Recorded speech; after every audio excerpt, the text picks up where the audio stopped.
Film की शुरुआत में 20 साल पहले की कहानी दिखाई जाती है, जहाँ पर हम देखते हैं कि एक मोटा लड़का बाथरूम में नहा रहा होता है। तभी पीछे से कुछ स्टूडेंट्स आ जाते हैं और उसका मजाक उड़ाने लग जाते हैं। इस मोटे से लड़के का नाम रॉबी वियर्डिक होता है। दूसरी तरफ हम देखते हैं कि स्कूल के जिम्नेजियम के अंदर स्टूडेंट ऑफ द ईयर का अवार्ड एक स्टूडेंट को दिया जा रहा था, जिसका नाम था kelvin the golden jet. Kelvin the golden jet एक एथलीट और एक बहुत ही ज्यादा फेमस स्टूडेंट है। केल्विन की बैक फ्लिप पूरे स्कूल के अंदर बहुत ज्यादा फेमस थी। केल्विन अवार्ड लेने के बाद स्कूल की सबसे खूबसूरत लड़की को प्रपोज करता है। जैसे ही ये अवार्ड सेरेमनी खत्म होने वाली होती है, वहाँ पर एक ट्रेवर नाम का स्टूडेंट अपने बाकी दोस्तों के साथ बॉबी वियर्डिक को नंगा करके पूरे हॉल के अंदर फेंक देता है, जिसकी वजह से उसे बहुत ज्यादा शर्मिंदगी का सामना करना पड़ता है। लेकिन तभी केल्विन द गोल्डन जेट फौरन से अपनी जैकेट उतार कर उसे दे देता है ताकि वो अपने आप को ढक सके। इसके बाद मूवी प्रेजेंट टाइम में आती है, जहाँ पर केल्विन द गोल्डन जेट एक अकाउंटेंट की नौकरी कर रहा होता है और वो अपनी इस लाइफ से बिल्कुल भी खुश नहीं होता। केल्विन का एक कोवर्कर उसको बताता है कि तुम्हारे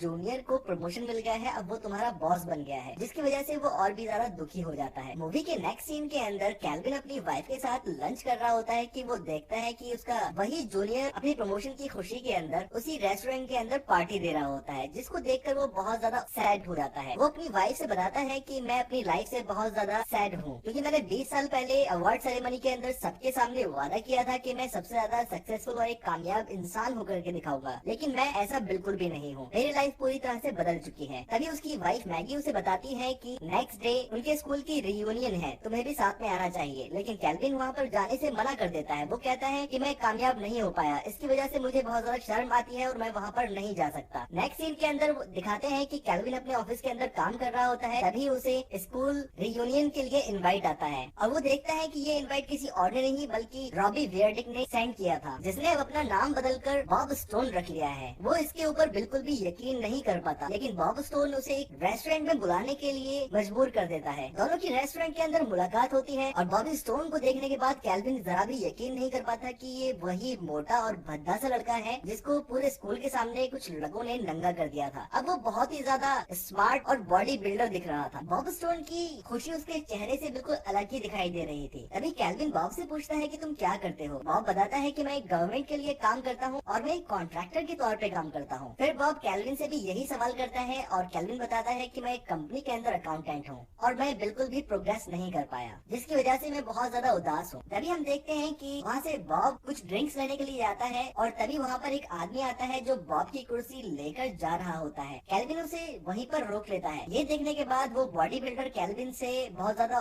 नाराज हो जाता है और उनकी कहासुनी शुरू हो जाती है। तभी वहाँ पर बॉब स्टोन वापस से आ जाता है और उस आदमी से बात करने लग जाता है। वो आदमी बॉब स्टोन का भी बहुत ज्यादा मजाक उड़ाता है और उसे बुरा भला कहता है। उन दोनों की बातें देख कर के उस आदमी के साथी भी वहाँ पर आ गए थे, जो अब लड़ने के लिए बिल्कुल तैयार थे। बॉब स्टोन ये देखने के बाद बहुत ज्यादा गुस्से में आ जाता है और फिर यहाँ पर स्टार्ट होती है एक बहुत ही जबरदस्त फाइट की, जहाँ पर दिखाते हैं कि बॉब स्टोन उन सभी आदमियों की बहुत अच्छे तरीके से धुलाई कर देता है और उन सभी आदमियों को अकेला ही सबक सिखाता है। ये देखकर केल्विन बहुत ज्यादा खुश हो जाता है और वो उसे अपना बेस्ट फ्रेंड बना लेता है। तभी बॉब स्टोन उसे अपनी बाइक पर बिठाकर कॉलेज ले जाता है, जहाँ पर नेक्स्ट डे रीयूनियन वाली पार्टी होने वाली थी। वो उससे वहाँ जाने के बाद उसकी फेमस बैक फ्लिप करने के लिए बोलता है, लेकिन जैसे ही केल्विन बैक फ्लिप करता है वो बुरी तरह से फेल होकर फ्लोर पर गिर जाता है, जिससे उसे चोट लगती है। फिर वो दोनों केल्विन के घर चले जाते हैं और बॉब स्टोन रात को केल्विन के घर पर ही रुक जाता है। जब वो दोनों घर के अंदर बात कर रहे होते हैं, तब बॉब उसे एक अकाउंट खोलने के लिए कहता है कि तुम अकाउंटेंट हो, जरा मुझे इसके अंदर हेल्प करो। केल्विन वो अकाउंट खोलकर देखता है, वो समझ जाता है कि ये एक बहुत ही बड़ा अकाउंट है जिसके अंदर बहुत बड़ी लेन देन चल रही है, जो उसके बस की बात नहीं थी, लेकिन वो उसको हेल्प करने की कोशिश कर रहा था। तभी बॉब के हाथ से लैपटॉप के ऊपर कोल्ड ड्रिंक गिर जाती है और वो फिर सोने के लिए चले जाते हैं। नेक्स्ट जब केल्विन ऑफिस जा रहा होता है तो उसके दरवाजे पर एक नॉक होता है। जैसे ही वो दरवाजा खोलता है तो उसे दिखाई देता है कि FBI उसके घर पर आ गई है और उसे बॉब विल्सन की फोटो दिखाकर पूछते हैं क्या वो अब भी तुम्हारे घर में है। तभी केल्विन कहता है कि हाँ, वो रूम में सो रहा है। FBI एजेंट्स उस रूम में जाते हैं जहाँ पर बॉब स्टोन सो रहा होता है, लेकिन वो देखते हैं कि वहाँ पर तो कोई भी नहीं है। FBI की ये सारी हरकतें देखने के बाद केल्विन बहुत ज्यादा परेशान हो जाता है और वो उनसे पूछता है आखिर मामला क्या है। तभी FBI एजेंट्स उसे बताते हैं कि बॉब स्टोन एक कातिल है और उसने बहुत बड़ी रॉबरीज की है, जिसकी वजह से वो वांटेड लिस्ट में है। ये सभी चीजें सुनने के बाद केल्विन बहुत ज्यादा घबरा जाता है और वो समझ जाता है कि FBI भी उसको पकड़ लेगी। लेकिन तभी वो FBI को बताता है कि मेरा उससे कोई कोई भी लेना देना नहीं है। हमारी फ्रेंडशिप फेसबुक पर हुई थी। उसके पास सोने के लिए कोई जगह नहीं थी, जिसकी वजह से मैंने उसकी हेल्प की। मुझे नहीं पता था कि ये क्रिमिनल है और इस तरह से मुझे भी फंसा देगा। बॉब स्टोन के खिलाफ FBI सबूत इकट्ठा करना चाहती थी और इसी वजह से वो कैल्विन के साथ उसके ऑफिस में जाती है, जहाँ पर उन्हें कुछ ऐसे सुराग मिल सके जिसकी वजह से बॉब स्टोन का पता लग सके। तभी वहाँ पर कैल्विन की वाइफ का फोन आता है और वो उसको याद दिलाती है कि आज शाम में हमारा डॉक्टर के साथ अपॉइंटमेंट है। इसके बाद FBI एजेंट और कैल्विन आपस में बात ही कर रहे होते हैं, तभी अचानक से वहाँ पर एक और फोन आता है जो बॉब स्टोन का होता है। वो कहता है कि मैं पार्किंग में नीचे खड़ा हुआ हूँ, तुम जल्दी से मेरे पास मुझसे मिलने के लिए आ जाओ। ये सुनते ही FBI एजेंट वहाँ से फौरन पार्किंग के लिए चले जाते हैं। जैसे ही वो बाहर जाते हैं, कैल्विन वापस से अपने ऑफिस में आता है और वो देखता है कि बॉब स्टोन वहीं पर उसके ऑफिस के अंदर खड़ा हुआ है, जिसे देखने के बाद वो बहुत ज्यादा हैरान और परेशान हो जाता है। वहाँ पर कैल्विन बॉब से पूछता है कि आखिर तुम हो कौन। बॉब स्टोन कहता है कि मैं CIA का अंडरकवर एजेंट हूँ और मैं एक केस के अंदर बुरी तरह से फंस चुका हूँ, जिसके लिए मुझे तुम्हारी मदद चाहिए। और वो उसको बताता है कि FBI ने तुम्हारे घर की जांच पड़ताल में पाया कि तुम भी मुझसे जुड़े हुए हो, इसलिए तुम्हें मेरे साथ ही आना होगा और हम दोनों को एक दूसरे की मदद करनी होगी। तभी वो उससे उसकी टाई उसके गले से निकालकर एक फायर सेंसर पर लटका देता है और उसके अंदर आग लगा देता है। जैसे ही वो बाहर जा रहे होते हैं, FBI एजेंट्स वापस से कैल्विन के ऑफिस में आ जाते हैं और वो वहाँ पर देखते हैं कि बॉब स्टोन और कैल्विन दोनों एक साथ हैं। और ये देखकर बॉब स्टोन फौरन से कैल्विन के ऊपर गन पॉइंट कर देता है। वो उसको हॉस्टेज बना लेता है। FBI एजेंट्स उसको किसी भी तरह से पकड़ना चाहते थे, जिसकी वजह से उन दोनों की फाइट स्टार्ट हो जाती है। यहाँ पर ये FBI एजेंट्स को बहुत बुरी तरह से मारता है और वहाँ से कैल्विन को लेकर एक बिल्डिंग से जंप कर देता है। वो नीचे आकर एक बड़े से टेडी बियर के ऊपर गिरते हैं और तभी वहाँ पर एक कैब आकर रुकती है, जिसको बॉब विल्सन कैब के ड्राइवर को बाहर निकाल के उसकी गाड़ी छीन लेता है और दोनों वहाँ से फरार हो जाते हैं। कार ड्राइव करते वक्त बॉब स्टोन कैल्विन से कहता है कि मुझे तुम्हारी हेल्प चाहिए। कल रात जब मैंने तुम्हारे घर पर वो वेबसाइट खोली थी, मुझे उस पर होने वाली डील्स की लोकेशन और डिटेल्स चाहिए और ये सब चीजें सिर्फ तुम ही कर सकते हो, इसलिए हमें एक दूसरे की मदद करनी पड़ेगी। तभी हम देखते हैं कि कैल्विन और बॉब स्टोन एक ओल्ड फैक्ट्री में पहुंचते हैं जो बहुत टाइम से बंद थी। वहाँ पहुँचने के बाद बॉब कैल्विन को बताता है कि मैं एक मुसीबत में फंस चुका हूँ और इस सारी मुसीबत का जड़ एक ब्लैक बैडर नाम का आदमी है, जिस तक मुझे पहुँचना है। अगर मैं उस तक पहुँच जाऊंगा तो मेरी सारी प्रॉब्लम सॉल्व हो जाएंगी। और साथ ही वो उसको ये भी बताता है कि मैं अपने पार्टनर के साथ एक केस पर वर्क कर रहा था और उसी केस के अंदर ही मेरा पार्टनर भी मारा गया। वो बताता है कि इस ब्लैक बैडर नाम के आदमी के पास एक सैटेलाइट इंक्रिप्शन पेन ड्राइव है, जिस तक मुझे पहुँचना है। ये बहुत ही ज्यादा इम्पोर्टेंट है। ये मेरे उसी केस से जुड़ी हुई है जिसके अंदर मेरा ओल्ड पार्टनर भी मारा गया था। कैल्विन उसकी एक भी बात नहीं सुनता और वो बॉब से कहता रहता है कि मुझे अपने घर पर जाना है। घर वाली बात सुनकर बॉब उसको बताता है कि उसका घर पूरी तरह से FBI एजेंट्स ने घेर लिया है और वो वहाँ पर नहीं जा सकता, वो उसके लिए सेफ नहीं है। जब ये बात कर रहे होते हैं तभी अचानक से एक मोटरसाइकिल पर एक आदमी आता है और उनके ऊपर गोलियां चलाना शुरू कर देता है। बॉब उस आदमी को मोटरसाइकिल से गिरा देता है। जैसे ही वो अपना हेलमेट उतारता है, बॉब उसको पहचान लेता है। वो एक पुराना FBI एजेंट था जो रिटायर होने के बाद भी बॉब स्टोन को मारने के लिए FBI एजेंट्स के द्वारा भेजा गया था। ये सारी बातें देखकर कैल्विन वहाँ से मोटरसाइकिल लेकर फरार हो जाता है और अपनी वाइफ को फोन करता है। उसकी वाइफ अपने ऑफिस में बैठी हुई थी। वो अपनी वाइफ को घर जाने के लिए मना करता है और उसे डॉक्टर की क्लिनिक पर आने के लिए राजी कर लेता है। कैल्विन जैसे ही डॉक्टर से मिलने के लिए उसके क्लिनिक जा रहा था, तभी अचानक से उसके सामने FBI की वैन आकर रुकती है। FBI एजेंट्स उसे अंदर बुला लेते हैं और वहाँ पर वो उससे बातचीत करते हैं। ये देखकर कैल्विन बहुत ज्यादा घबरा जाता है। इसी के साथ साथ FBI एजेंट कैल्विन को बताती है कि बॉब स्टोन की दिमागी हालत ठीक नहीं है। जो पार्टनर उसके साथ काम करता था उसको किसी और ने नहीं बल्कि बॉब स्टोन ने खुद मारा था। और ये बात जानकर तुम्हें हैरानी होगी कि बॉब स्टोन और कोई नहीं बल्कि ब्लैक बैडर ही है। साथ ही FBI एजेंट उसको ये भी बताती है कि उसके पास सैटेलाइट इंक्रिप्टेड पेन ड्राइव है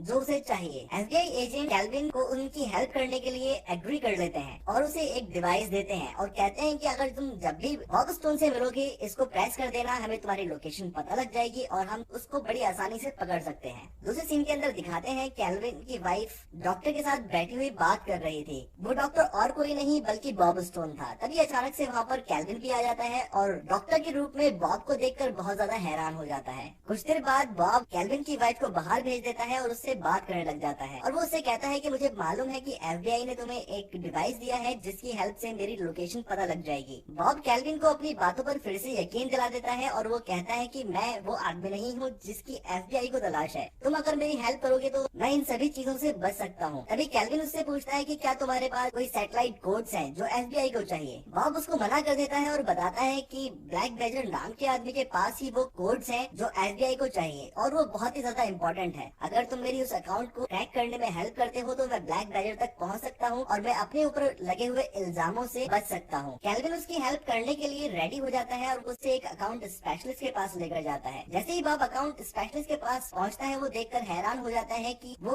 और कोई नहीं बल्कि ट्रेवर है। ये वही अकाउंटेंट है जिसने उसकी पूरी स्कूल असेंबली के सामने इंसल्ट की थी। वो उसको देखकर फ्रीज हो जाता है, लेकिन अकाउंटेंट की कैल्विन और बॉब को बहुत ज्यादा जरूरत थी, इसलिए वो उससे कुछ भी नहीं कहते। अकाउंटेंट उनकी हेल्प करने के लिए रेडी हो जाता है और उनकी हेल्प भी कर देता है। उनको वो ब्लैक बैजर की लोकेशन भी दे देता है और इसी के साथ साथ वो बॉब स्टोन से माफी मांगता है कि मैंने तुम्हारे साथ जो भी कुछ किया उसके लिए बहुत ज्यादा शर्मिंदा हूँ, मुझे उसके लिए माफ कर दो। लेकिन अगले ही पल वो सभी चीजों को मजाक में उड़ा देता है और बोलता है कि तुम आज भी ऐसे ही बुद्धू और बेवकूफ दिखते हो जैसा कि पहले स्कूल टाइम में दिखा करते थे। मैंने तुम्हें अब भी बेवकूफ बनाया है। ये बात सुनकर बॉब स्टोन वहाँ से चला जाता है और उसके पीछे पीछे कैल्विन भी आ रहा होता है। तभी उसे FBI का फोन आता है और वो बताते हैं कि हमने तुम्हारी वाइफ के ऊपर नजर रखी हुई है, अगर तुम हमारी हेल्प नहीं करोगे हम तुम्हारी वाइफ को परेशान करेंगे। उस बिल्डिंग से बाहर निकलने के बाद बॉब स्टोन कैल्विन को थैंक्स बोल रहा होता है और बताता है कि तुम मेरे सच्चे फ्रेंड हो। लेकिन तभी उन्हें चारों तरफ से FBI घेर लेती है और वहाँ पर कैल्विन बॉब स्टोन से माफी मांगता है कि उन्होंने मेरी वाइफ को पकड़ने की कोशिश की थी जिसकी वजह से मुझे ये सब करना पड़ा। मूवी के अगले सीन में दिखाते हैं कि वो दोनों ही बड़ी चालाकी से FBI के ऑफिस से निकल करके चले जाते हैं। तभी बॉब स्टोन को वहाँ की लोकेशन पता लगती है जहाँ पर black badger satellite encrypted pen drive को लेकर आने वाला था, लेकिन वो दूसरे सिटी में थी। वहाँ तक पहुँचने के लिए वो एक प्लेन को चुरा लेते हैं। दोनों डीलिंग वाली जगह पर पहुँच जाते हैं जहाँ पर बॉब स्टोन कैल्विन को बाहर खड़ा करके अंदर चला जाता है जहाँ पर डीलिंग होने वाली थी। तभी वहाँ पर कैल्विन देखता है कि FBI एजेंट भी वहाँ पर पहुँच चुकी है। FBI एजेंट को देखकर वो समझता है कि शायद यही ब्लैक बैजर है। यही बात बताने के लिए वो बॉब स्टोन के पास जाता है। जैसे ही वो बॉब स्टोन के पास जाता है तो वो देखता है कि उन दोनों की डीलिंग चल रही थी जहाँ पर बॉब स्टोन कहता है कि मैं ही ब्लैक बैजर हूँ, मेरे पास पेन ड्राइव है, अब तुम मुझे बाकी की इन्फॉर्मेशन दो। ये चीजें सुनने के बाद जैसे ही कैल्विन बॉब स्टोन के पास जाता है बॉब स्टोन उसको गोली मार देता है। तभी वो अपनी पॉकेट से एक पेन ड्राइव निकालता है और वो कहता है कि मेरे पास पेन ड्राइव है, मैं ही ब्लैक बैजर हूँ। और जैसे ही वो ये बोलता है तभी उसका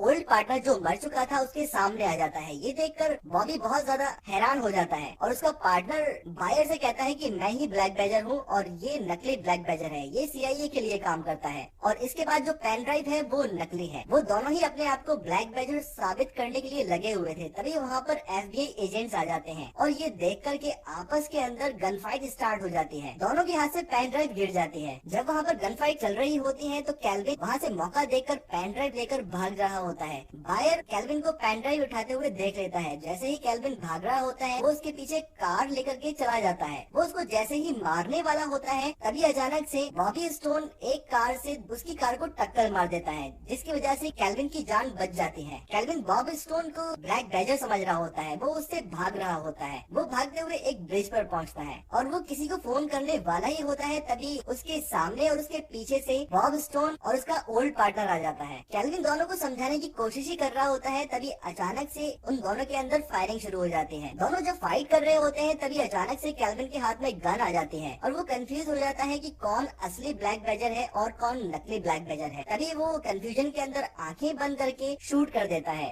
और गोली बॉब स्टोन के हिप में जाकर लगती है और इसी का फायदा उठाकर उसका ओल्ड पार्टनर उसको बेहोश कर देता है। ये देखने के बाद उसका ओल्ड पार्टनर कैल्विन को उसे पेन ड्राइव देने के लिए बोलता है और वो जब समझ लेता है कि बॉब स्टोन मर चुका है तो वो उसे सारी बातें बता देता है कि मैं ही ब्लैक बैजर हूँ और मैंने ही इन सभी को बेवकूफ बनाया है और पैसे के लालच में ही मैंने ये सारा काम किया है। तभी वो कैल्विन को गन से शूट करने वाला होता है और जब वो कैल्विन को मार रहा होता है तो वो देखता है कि बॉब स्टोन मरा नहीं है, वो जिंदा है। उसे अचानक से अपनी बैक फ्लिप याद आती है और वो बैक फ्लिप करता है। बैक फ्लिप करने की वजह से उसके पार्टनर का ध्यान भटक जाता है और इसी का फायदा उठाकर बॉब स्टोन उसके ऊपर हमला कर देता है और उसे जान से मार देता है। बॉब स्टोन कैल्विन को उस पर गोली चलाने के लिए सॉरी बोलता है और वो कहता है कि तुम्हारी जान बचाने के लिए ही मुझे तुम्हारे ऊपर गोली चलानी पड़ी। नेक्स्ट सीन के अंदर हम देखते हैं कि FBI एजेंट कैल्विन और बॉब स्टोन को सॉरी बोल रही होती है क्योंकि असली ब्लैक बैजर ने ही ये कंफ्यूजन पैदा करी थी और वो ये सारा खेल रचा था। FBI एजेंट कैल्विन को FBI ज्वाइन करने का ऑफर देती है और इसके बाद हम देखते हैं कि कॉलेज रियूनियन चल रही होती है और बॉब स्टोन को होम कमिंग किंग का